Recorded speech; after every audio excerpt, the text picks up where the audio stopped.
The desert does not forgive mistakes, and Staff Sergeant Maya Cole had made none in 6 years of service.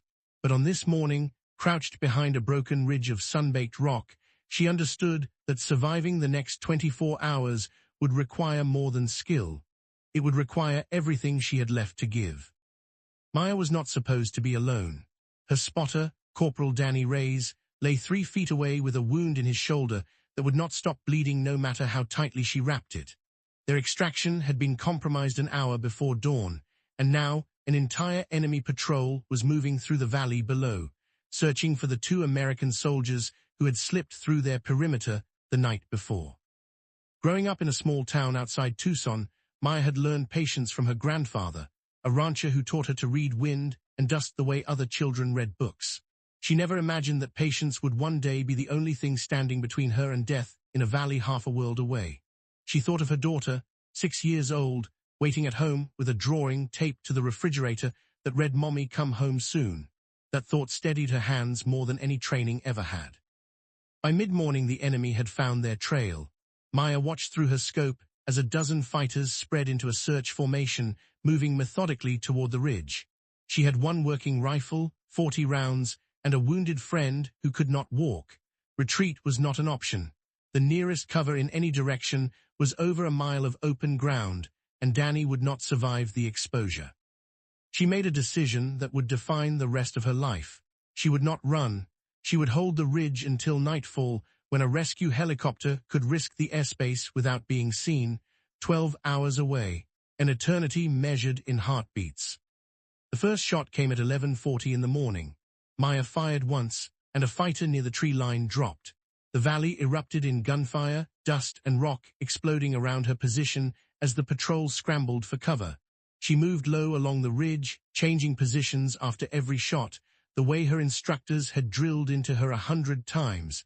Never let them find your rhythm. Never let them predict your next move. Danny, drifting in and out of consciousness, whispered to her between waves of pain. He told her to leave him. He said command would understand, that no one would blame her for saving herself. Maya did not answer him with words. She answered by staying exactly where she was and firing again. Hours passed in a blur of heat and gunpowder. The enemy tried to flank her twice, and twice she anticipated the movement, using the terrain the way her grandfather once used a fence line to read a coming storm. Her water ran low. Her hands blistered against the hot metal of her rifle.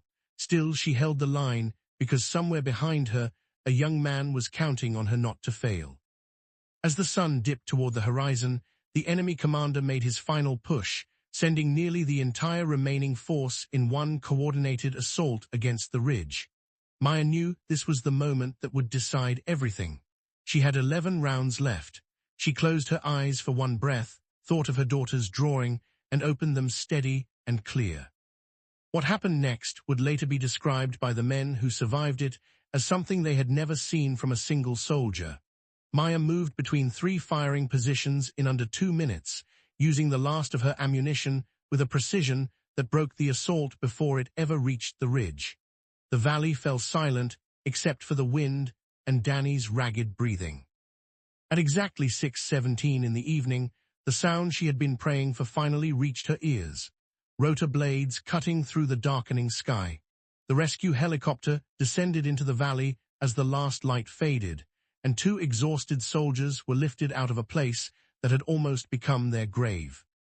Weeks later, in a hospital room far from that desert ridge, Danny Reyes squeezed Maya's hand and told her that he had a daughter of his own now, a niece he had just met for the first time, because Maya refused to leave him behind. He told her that courage was not the absence of fear, it was choosing to stay anyway. Maya went home to Tucson, to a little girl who ran across the yard and threw her arms around her mother's neck without ever knowing how close she had come to growing up without her. Maya never spoke about that day in detail, but every time someone asked her what real strength looked like, she thought of a ridge, a wounded friend, and a promise she refused to break. If this story moved you, please take a moment to like this video, leave a comment sharing what it meant to you, and subscribe for more stories of courage, sacrifice, and the quiet strength that lives inside ordinary people.